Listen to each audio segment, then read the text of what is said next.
Hi friends, ரொம்ப நாளா நீங்க கேட்டிருந்த doughnut recipe without almond flour வச்சு செஞ்சிருக்கேன். இது பேக்டு டோனட் தான். ரொம்ப டேஸ்டா சூப்பரா இருக்கும். குறைவான பொருட்களை வச்சு ஒரு 15 நிமிஷத்துக்குள்ள சூப்பரா செஞ்சு முடிச்சிடலாம். அதுக்கான அளவுகள் என்னன்னு பார்த்தீங்கன்னா, ஃபர்ஸ்ட் தேவையான பொருட்களை ஃபர்ஸ்டே வந்து எடுத்து வச்சிடுங்க. எடுத்து வச்சுட்டு ஓவனை வந்து top and bottom rod on பண்ணிட்டு ஒரு 10 நிமிஷத்துக்கு ப்ரீஹீட் போட்டுட்டு வந்துட்டேன். இப்போ பார்த்தீங்கன்னா 1 கப் அளவுக்கு மைதா மாவு, 1 டீஸ்பூன் அளவுக்கு பேக்கிங் பவுடர், இது ரெண்டுத்தையும் நல்லா சேர்த்துட்டு ஜலிச்சு எடுத்து வச்சுக்கோங்க. ஜலிச்சுட்டு அது வந்து லைட்டாக ஒரு ஸ்பூனை வச்சு மிக்ஸ் பண்ணி விட்டிங்கன்னா மைதா மாவும் பேக்கிங் பவுடரும் ரெண்டும் வந்து நல்லா மிக்ஸ் ஆகி கிடைக்கும். இப்போ இது ஒரு பக்கம் வச்சிடலாம். அதுக்கப்புறம் ஒரு ட்ரையான பவுல் எடுத்துக்கோங்க. எடுத்துட்டு 1/4 டீஸ்பூன் இருக்கு இல்லையா, அதில் பாதி அளவுக்கு வந்து சால்ட்டு சேர்த்துக்கோங்க. அதாவது 1 பிஞ்ச் அளவுக்கு கூட சேர்த்துக்கோங்க. சேர்த்துட்டு இதில் ஒரு முட்டை வந்து சேர்த்துக்கோங்க. ஒரு முட்டையை வந்து உடச்சி சேர்த்துட்டு அது கூட வந்து 1/2 கப் அளவுக்கு பவுடர் சுகர், அரைக்கும் போதே நல்லா நைஸாக அரைச்சி எடுத்து வச்சுக்கோங்க. அப்போ தான் வந்து நம்ம மிக்ஸ் பண்ணும் போது ஈஸியாக கரைஞ்சி வரும். இப்போ 1/2 கப் அளவுக்கு பவுடர் சுகர் சேர்த்துட்டு 1/3 கப் இருக்கு இல்லையா, அதில் வந்து 1 கப் அளவுக்கு காய்ச்சி ஆற வச்ச பால் சேர்த்துக்கோங்க.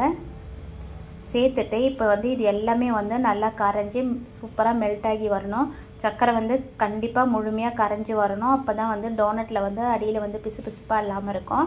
இல்லைன்னா சீக்கிரம் கெட்டு போயிடும். அதனால் வந்து நீங்கள் பால், முட்டை, சர்க்கரை இது எல்லாத்தையும் வந்து நல்லா வந்து க்ரீமியாக வர வரைக்கும் நல்லா பீட் பண்ணி எடுத்துக்கோங்க. ஒரு 2 நிமிஷத்துக்கு நல்லா பீட் பண்ணி எடுத்திங்கன்னா சர்க்கரை வந்து நல்லா கரைஞ்சி வந்துடும். இப்போ பார்த்தீங்கன்னா இந்த மாதிரி மெல்ட் ஆகி வந்தால் போதும். ரொம்ப நேரம் பீட் பண்ணி வரணும்னு அவசியம் இல்லை. இப்போ இதை வந்து நல்லா மிக்ஸ் பண்ணதுக்கப்புறம் இதில் 1 டேபிள் ஸ்பூன் அளவுக்கு பட்டர் சேர்த்துக்கோங்க. பட்டர் வந்து நல்லா வந்து மெல்ட் பண்ணிவிட்டு நல்லா முழுமையாக ஆறணும். ஆறினதுக்கப்புறம் அளந்துட்டு 1 டேபிள் ஸ்பூன் அளவுக்கு சேர்த்துக்கோங்க.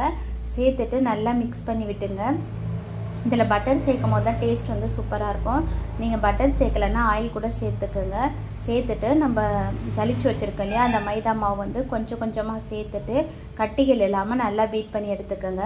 இதில் வந்து நீங்கள் அப்படியே வந்து கொட்டிட்டு மிக்ஸ் பண்ணாதீங்க, கட்டிகள் நிறைய வரும். அதனால் கொஞ்சம் கொஞ்சமாக ஒரு 3 பேட்சாக சேர்த்து நல்லா மிக்ஸ் பண்ணி எடுத்துக்கோங்க. இதில் வந்து நான் ஆல்மண்ட் ஃப்ளவர் சேர்க்காம தான் சொல்லியிருக்கேன். நெக்ஸ்ட்டு வீடியோ போடும்போது அது எப்படி பர்ஃபெக்டாக ஆல்மண்ட் ஃப்ளவரை சேர்த்து செய்யணும்னு சொல்கிறேன். ஆனால் டேஸ்ட் வந்து ரெண்டுத்துக்கும் ஒரே மாதிரி தான் இருக்கும். நல்லாவே இருக்கும். கண்டிப்பாக ட்ரை பண்ணி பாருங்கள். நீங்கள் வந்து டோனட்லாம் சேல் பண்ணுறீங்க, கஸ்டமர் வந்து கொஞ்சம் கம்மி ரேட்டு கேட்குறாங்கன்னா இந்த ரெசிபியை ட்ரை பண்ணுங்கள். ஆல்மண்ட் ஃப்ளவர் வந்து ரேட்டு ரொம்ப ஜாஸ்தி. அதை போட்டு செய்யும் போது இதோட ரேட்டும் வந்து நம்மளுக்கு அதிகமாகும். டேஸ்ட்டு வந்து பார்த்திங்கன்னா கிட்டத்தட்ட ரெண்டுத்துக்கும் ஒரே மாதிரி டேஸ்ட்டு தான் வரும். நான் நெக்ஸ்ட் வீடியோவில் அதை சேர்த்து எப்படி செய்யணும்னு சொல்கிறேன். அதே மாதிரி ஆல்மண்ட் ஃப்ளவர் வீட்லேயே எப்படி ரெடி பண்ணலான்றதையும் நான் வீடியோவில் ஷேர் பண்ணுறேன். இப்போ பார்த்தீங்கன்னா கட்டிகள் இல்லாமல் நல்லா மிக்ஸ் பண்ணி எடுத்தாச்சு. எடுத்துகிட்டு இப்போ விஸ்கை வந்து நான் எடுத்துகிட்டு ஸ்பேச்சுலாவை வச்சு மிக்ஸ் பண்ணி எடுத்துக்கிறேன். ஸ்பேச்சுலா வச்சு மிக்ஸ் பண்ணும் போது தான் எல்லாமே ஒன்று சேர்ந்து வரும். அதனால் வந்து மிக்ஸ் பண்ணி எடுத்துடுறேன். எடுத்துட்டு ஓவன் வந்து கரெக்டாக 10 நிமிஷத்துக்கு ப்ரீஹீட் ஆகிடுச்சு. இப்போ வந்து நல்லா மிக்ஸ் பண்ணிவிட்டு லாஸ்ட்டாக வந்து 1 டீஸ்பூன் அளவுக்கு வெனிலா எசன்ஸ் சேர்த்துக்குங்க. இது வந்து ஃபஸ்ட்டே சேர்க்கணும், நான் மறந்துட்டேன்றதுனால இப்போ வந்து சேர்த்துட்டு நல்லா மிக்ஸ் பண்ணி விட்டுடுங்க. மிக்ஸ் பண்ணிவிட்டு ரொம்ப நேரம் பேட்டர் வந்து வெளியே இருந்த, சப்போஸ் உங்களுக்கு வந்து சின்ன டோனட் மோல்டு வாங்கிட்டீங்க, பேட்டர் வந்து கொஞ்சம் மீந்துடுச்சுன்னா வெளியே இருந்தாலும் ஒன்றும் ஆகாது, ஷேப்பும் மாறாது, டேஸ்ட்டும் மாறாது. அதனால் பயப்படாமல் நீங்கள் ஃபில் பண்ணிவிட்டு மீதி இருந்தால் கூட ரூம் டெம்பரேச்சரில் வச்சுட்டு பேக் ஆகி வந்ததுக்கப்புறம் அடுத்த ரவுண்டு வந்து பேக் பண்ணி எடுத்துக்கலாம். இப்போ பார்த்தீங்கன்னா இது வந்து சிலிக்கான் மோல்டு இருந்தால அடியில் வந்து நான் ஆயிலெலாம் அப்ளை பண்ணலை. நீங்கள் வந்து அலுமினியம் மோல்டு எடுத்திங்கன்னா ஆயில் வந்து கீழே அப்ளை பண்ணிக்கோங்க. அப்ளை பண்ணிவிட்டு பைப்பிங் பேக்கில் வந்து கொஞ்சமாக வந்து கட் பண்ணிவிட்டு எல்லாத்துலேயும் ஒரே மாதிரி ஈவனாக வரா மாதிரி ஃபில் பண்ணி எடுத்துக்கோங்க. இதில் என்னென்னு பார்த்தீங்கன்னா, இப்போ இந்த மோல்டில் வந்து நடுவில் வந்து அந்த ஹோல்ஸ் வருது இல்லையா, அந்த இடத்துல வந்து இந்த மாதிரி இருக்குது. ஒரு சிலதில் வந்து ரொம்ப அகலமாக பெருசாக இருக்கும். அந்த மாதிரி வாங்கிட்டிங்கன்னா ஷேப் வந்து அந்த அளவுக்கு பார்க்குறதுக்கு நல்லா இருக்காது. ரொம்ப ஒரு மாதிரி வடை மாதிரி மெலிசாக இருக்கும். அதனால் நீங்கள் பார்த்து வாங்கும் போதே மோல்டு வந்து இந்த மாதிரி வாங்கிக்கோங்க. அப்போ தான் ரவுண்ட் ஷேப்பில் சூப்பராக இருக்கும். இப்போ பார்த்தீங்கன்னா எல்லாத்துலேயும் ஒரே மாதிரி ஃபில் பண்ணி எடுத்துக்கோங்க. எடுத்துகிட்டு 180 டிகிரிக்கு 10 நிமிஷம் ப்ரீஹீட் ஆகிருக்க ஓவனில் வச்சு பேக் பண்ணி எடுத்துக்கோங்க. இப்போ வந்து இது 2 மெத்தடில் வந்து பேக் பண்ணலாம். ஃபர்ஸ்ட் மெத்தட் பார்த்தீங்கன்னா top and bottom rod on பண்ணிவிட்டு ஒரு 15 நிமிஷத்துக்கு வந்து பேக் பண்ணி எடுத்திங்கன்னா சூப்பரான டோனட் ரெடி ஆகிடும். செகண்ட் மெத்தட் பார்த்தீங்கன்னா டாப் பாட்டம் ராடை வந்து தனித்தனியாக வந்து பேக் பண்ணி எடுக்கிறது. என்னென்னா ஃபஸ்ட்டு வந்து பாட்டம் ராடை ஆன் பண்ணிவிட்டு ஒரு 5 நிமிஷத்துக்கும் அடுத்த 5 நிமிஷத்துக்கு வந்து டாப் ராடை ஆன் பண்ணிவிட்டும் பேக் பண்ணி எடுத்துக்கலாம். நீங்கள் உங்களுக்கு எந்த மெத்தட் ஈஸியாக இருக்கோ அதை வந்து நீங்கள் பேக் பண்ணி எடுத்துக்கலாம். 2 மெத்தடுமே இதில் சொல்லியிருக்கேன். இப்போ வந்து நான் செகண்ட் மெத்தடை தான் யூஸ் பண்ணியிருக்கேன்.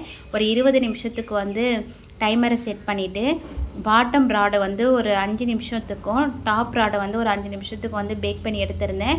அந்த சிலிக்கான் மோல்டுன்றதுனால ஒரு 10 நிமிஷத்தில் பேக் ஆகி வந்துடும்.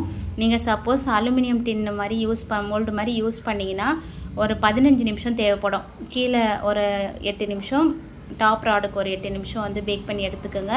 நீங்கள் வந்து ஒரு டூத்பிக்கை ஒரு 10 நிமிஷத்தில் வந்து ஒரு டூத்பிக்கை வச்சு செக் பண்ணி பாருங்கள். பேக் ஆகிடுச்சுன்னா உடனே எடுத்து ஆற வச்சுடுங்க. ரொம்ப நேரம் விட்டிங்கன்னா ஹார்ட் ஆகிடும். இப்போ பார்த்தீங்கன்னாவே உங்களுக்கு தெரியும். நான் வந்து ஒரு எக்ஸ்ட்ரா வந்து ஒரு 2 மினிட்ஸ் வந்து பாட்டம் ராட் ஆன் பண்ணி விட்டதுனால லைட்டாக கலர் சேஞ்ச் ஆகிருக்கு. அதனால ஒன்றும் பிரச்சனை இல்லை. இப்போ வந்து சாக்லேட் வந்து மெல்ட் பண்ணி எடுத்துக்கலாம். இப்போ அடியில் வந்து சுடு தண்ணி வந்து நல்லா கொதிக்க வச்சுருக்கேன். அதுக்கு மேலே ஒரு பவுல் வச்சுட்டு சாக்லேட்டை கட் பண்ணி மெல்ட் பண்ணி எடுத்துக்கலாம். நல்லா வந்து மெல்ட் பண்ணிவிட்டு எடுத்துக்கோங்க. இப்போ குட்டீஸுங்க வந்து என் பக்கத்தில் வந்து சீக்கிரம் ரெடி பண்ணுன்னு சொன்னதுனால நான் வந்து ரொம்ப முழுசாக கூட நான் வந்து சாக்லேட்டை மெல்ட் பண்ண விடலை. லைட்டாக மெல்ட் ஆனதுக்கப்புறம் டிப் பண்ணி எடுத்து அவங்கக்கிட்ட கொடுத்துட்டேன். குட்டீஸ்லேருந்து பெரியவங்க வரைக்கும் இந்த டோனட்னால் ரொம்ப பிடிக்கும். ரொம்ப சூப்பராக இருக்கும். கண்டிப்பாக ட்ரை பண்ணி பாருங்கள். நெக்ஸ்ட் வீடியோவில் வந்து நான் ஆல்மண்ட் ஃப்ளாரை வச்சு எப்படி செய்யணுன்றது சொல்கிறேன். அது இன்னும் ரிச்சாக டேஸ்ட்டாக இருக்கும். சில கஸ்டமர் வந்து டோனட் வந்து கொஞ்சம் கம்மி ரேட் பண்ணி கேட்பாங்க. அவங்களுக்கு இதை வந்து நீங்கள் சேல் பண்ணலாம். நீங்கள் எப்படி ஃபிக்ஸ் பண்ணுறீங்களோ அந்த ரேட்டுக்கு வச்சு கொடுங்க. ரேட் எப்படி ஃபிக்ஸ் பண்ணுன்ற வீடியோ வந்து நான் உங்களுக்கு அடுத்தடுத்து போடுறேன். ஏன்னா ஒவ்வொரு ஏரியாவிலையும் ஒவ்வொரு ரேட்டை வச்சு தான் நம்ம சேல் பண்ண முடியும். நான் சேல் பண்ணுற ரேட்டுக்கு நீங்கள் வந்து உங்கள் ஏரியாவில் பண்ண முடியாது. நான் ஒரு சில இடத்துல ரொம்ப கம்மி பண்ணி கூட கொடுப்பேன். இப்போ பார்த்தீங்கன்னா 2மே நான் ரெடி பண்ணிட்டேன். இப்போ கஸ்டமருக்கு இது வந்து நான் வீட்டில் சாப்பிட போகிறேன்றதுக்காக லைட்டாக ஸ்பூனில் எடுத்து காட்டியிருக்கேன். நீங்கள் கஸ்டமருக்கு பர்ஃபெக்டாக செஞ்சு கொடுக்கணுன்னா பைப்பிங் பேக்கில் வந்து டார்க் சாக்லேட்டு போட்டு ஒயிட் சாக்லேட் வந்து டிப் பண்ணி எடுத்துருக்கு இல்லையா, அதில் வந்து டிசைன் பண்ணிக்கோங்க. டார்க் காம்பவுண்ட் வந்து டிப் பண்ணி எடுத்துல ஒயிட் சாக்லேட் வந்து பைப்பிங் பேக்கில் போட்டு டிசைன் பண்ணிவிட்டு நீங்கள் டிசைன் பண்ணது வந்து கட்டி ஆகிறதுக்கு முன்னாடி வந்து ஸ்ப்ரிங்கிள்ஸ், ரெயின்போ ஸ்ப்ரிங்கிள்ஸ் இருந்தால் தூவிக்குங்க. பார்க்க ரொம்ப ரொம்ப சூப்பராக இருக்கும். குழந்தைங்களுக்கும் ரொம்ப பிடிக்கும். கண்டிப்பாக ட்ரை பண்ணி பாருங்கள்.